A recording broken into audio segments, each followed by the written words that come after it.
Okay, guys, fantasy check-in time for the Atlanta Hawks back around. We've done all 30 teams now in the fantasy check-in series, so back to look at the Hawks and what's happened for them over the last couple of weeks. The Undertaker, Dwayne Dedman, has really pushed forward, averaging 2.7 steals per game over his last 6 games. It pushes him to be a top 50 guy. Now, of course, those numbers will drop, but his block numbers are really down, his field goal percentage is really down, and that can obviously increase. I think he is a must-roster guy for 12-team league guys. John Collins, back from his injury, putting up big numbers, averaging 21 and 10.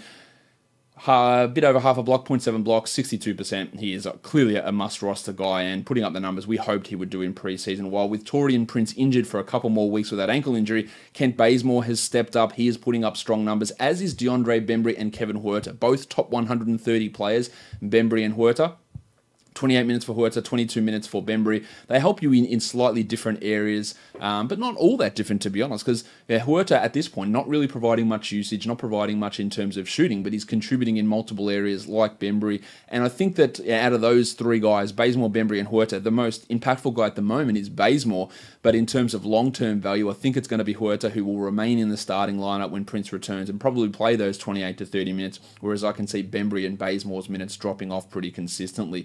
Jeremy Lin's been injured and Trae Young has struggled considerably, 34% from the field over his last 6 games, which is clearly not a good number, including 25% from 3, averaging 14.5 with 6 assists. So there's still significant scope for improvement for Young. I wouldn't be dropping him in any sort of format, and I'd be trying to acquire him as a buy low guy if that was at all possible.